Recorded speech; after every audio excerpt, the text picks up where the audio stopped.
शौर्य श्रुतीसाठी ज्यूस घेऊन आला होता. श्रुती, मेडिसिन घ्यायचं आहे, प्लीज ज्यूस पिऊन घे. नको आहे शौर्य, श्रुती तोंड वेडवाकडं करत म्हणाली. पण शौर्यने तिला जबरदस्ती ज्यूस प्यायला लावला आणि मेडिसिन देऊन तो फ्रेश व्हायला गेला. फ्रेश होऊन तो श्रुतीजवळ आला. श्रुतीही लगेच त्याच्या मिठीत शिरली. शौर्यनेही तिला घट्ट मिठीत घेतले. त्याला वाटलं प्रेग्नन्सीमुळे तिला त्रास होतोय. थोड्याच वेळात दोघेही झोपी गेले. आता पुढे. दुसऱ्या दिवशी शौर्य सकाळी उठून जिम करून आला तरी श्रुती झोपलेलीच होती. सोनं उठायचं नाही का? शौर्य तिच्याजवळ जाऊन तिला उठवत म्हणाला. नाही म्हणत श्रुतीने त्याच्या मांडीवर डोकं ठेवलं. काही त्रास होतोय का? आपण डॉक्टरकडे जाऊया. तसंही एकदा सोनोग्राफी करायला डॉक्टरांनी बोलावलं आहे. आज नको ना शौर्य, आज मी घरीच थांबणार आहे. अरे यार, श्रुती आधीच सांगायचं ना, मी पण रजा टाकली असती. शौर्य तिच्या केसात हात फिरवत म्हणाला.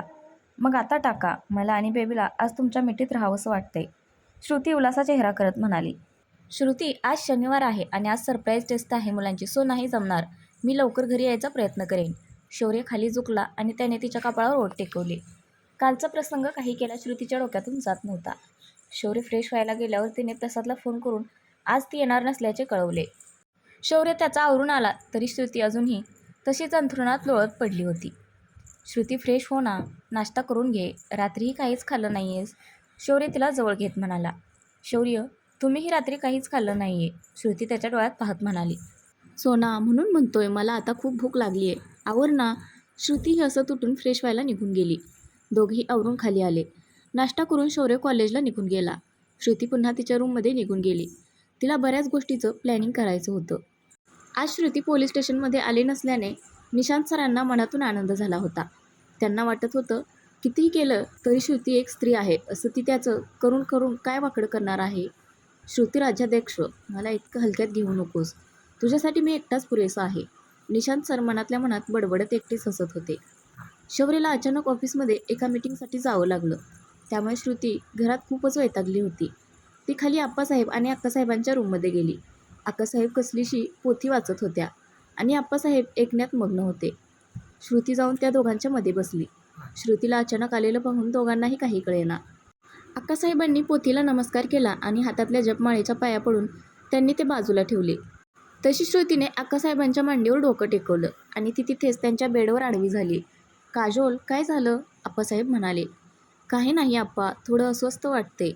श्रुती अक्कासाहेबांचा हात स्वतःच्या डोक्यावर ठेवत म्हणाली. अगं बाळा, ह्या दिवसात असं वाटणं साहजिक आहे. त्यात दिवसभर कामाच्या मागे पळत असतेस. आणि हे काय अजून, तू गेली नाहीस? अक्कासाहेब म्हणाल्या. अहो, ती म्हणते ना, आज अस्वस्थ वाटतंय म्हणून नसेल गेली. तुला माहिती आहे का काजोल, तुझ्या या अक्कासाहेबांना काय काय खावंसं वाटायचं? तुला नाही का काही खावंसं वाटत? आप्पासाहेब विषय बदलत म्हणाले. अप्पा, सांगा ना, काय काय खावंसं वाटायचं अक्कांना? श्रुती एक्सायटेड होत म्हणाली. अहो, काही काय सांगताय? अक्कासाहेबही लाजत म्हणाल्या. श्रुतीला मात्र हसू आले.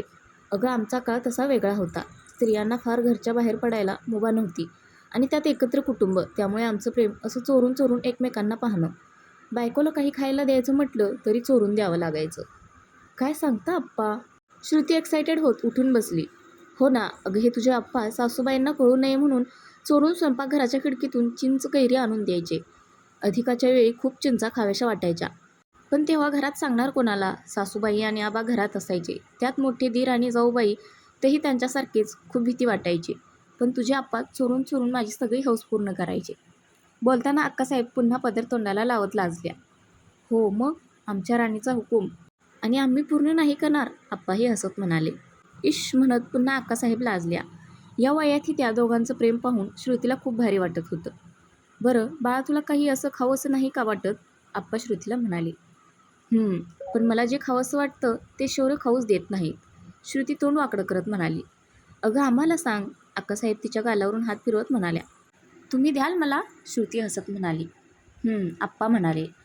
तर ते मला वडापाव, भजीपाव असं खावंसं वाटतं. पण शौर्य ना, ते फूड हेल्दी वाटत नाही. पुन्हा श्रुतीचा चेहरा पडला. गोट्याला काय कळतंय? आप्पा म्हणाले. पण त्याच्या पुढे खाण्याच्या बाबतीत त्याचंही काही चालायचं नाही. ठीक आहे, पाहू नंतर. बरं, बाळाचं नाव काय ठेवायचं ठरवलं आहे तुम्ही दोघांनी? श्रुती विचार करत म्हणाली. अजून काहीच नाही. असं करू, साक्षी नाव ठेवू, आप्पा म्हणाले. तुम्हाला काय माहीत, मुलगी होणार ते, आणि मुलगा झाला तर? दोघांचीही काय नावं ठेवायचं त्याच्यावरून वाद सुरू झाला. दोघांचं बोलणं ऐकून श्रुती हसत होती. तिने पुन्हा अक्कासाहेबांच्या मांडीवर डोकं ठेवलं आणि ती डोळे मिटून शांत पडून राहिली.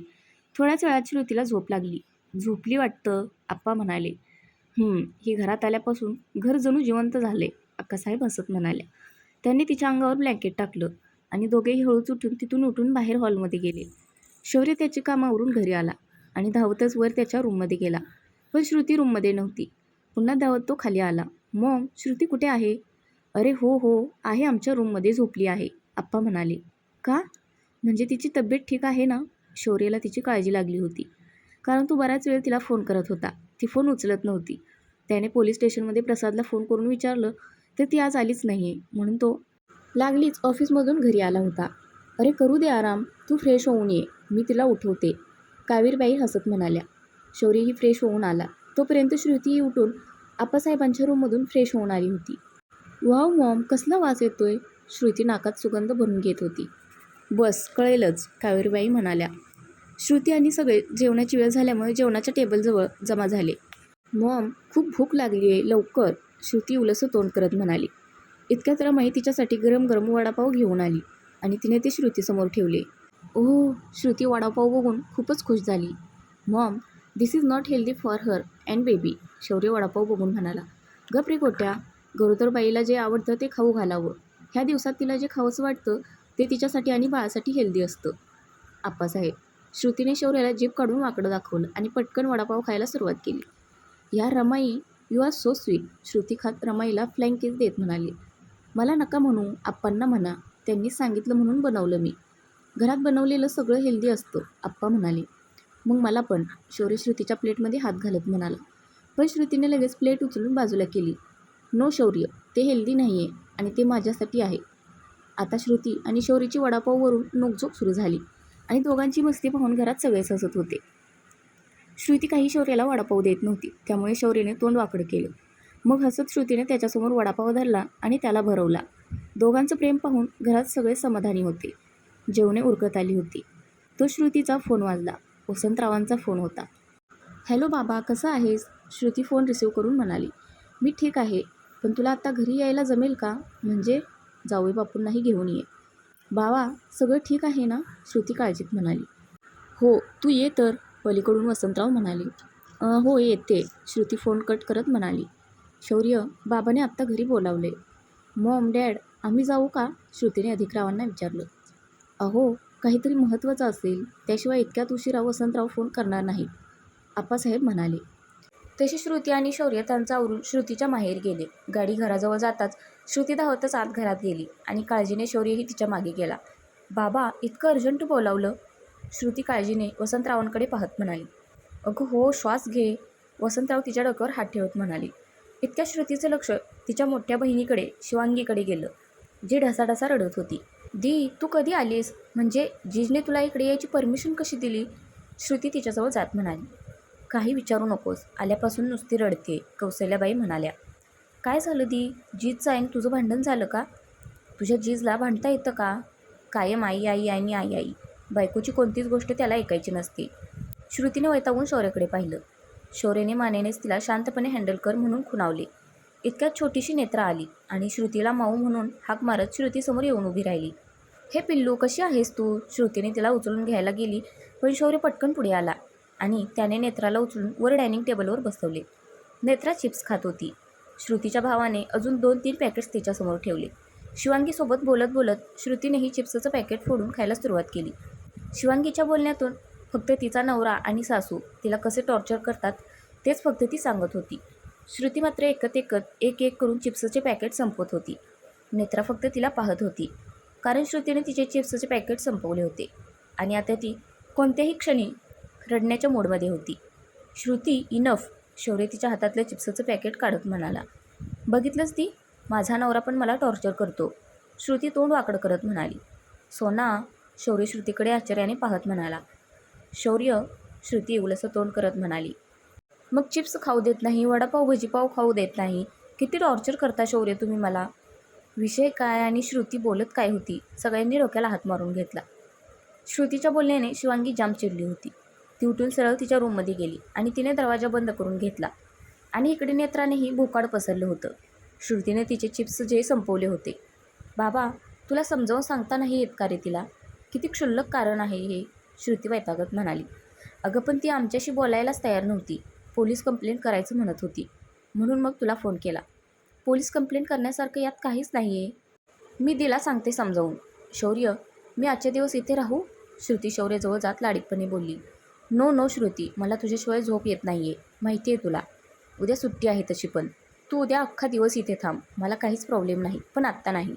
प्लीज ना शौर्य, फक्त आज. श्रुती त्याला मस्का मारत म्हणाली. नाही, आत्ता आपल्याला घरी जायचं आहे. शौर्य काही केलं ऐकायला तयार नव्हता. दोघांचं बोलणं ऐकून वसंतरावांचे डोळे भरून आले होते. श्रुतीला माहीत होतं शौर्य तिला राहू देणार नाही. म्हणून मग तीही शौर्यसोबत तिच्या घरी निघाली. बाबा, मी उद्या येते. आता ती काही ऐकून घेण्याच्या मूडमध्ये नाही आहे. इतक्यात पक्याही चिप्सचे पॅकेट घेऊन आला. पक्या तू? श्रुती आश्चर्याने त्याच्याकडे पाहत म्हणाली. मीच सांगितलं होतं त्याला, पिल्लूचे चिप्स तू संपवलेस ना म्हणून. शौर्य हसत म्हणाला. त्याने नेत्राला चिप्सचे पॅकेट दिले. तसं तिच्या चेहऱ्यावर हसू आले. श्रुती आणि शौर्य सगळ्यांचा निरोप घेऊन तिथून निघाले. तर फ्रेंड्स, आजचा भाग कसा वाटला नक्की कमेंट करून सांगा. धन्यवाद.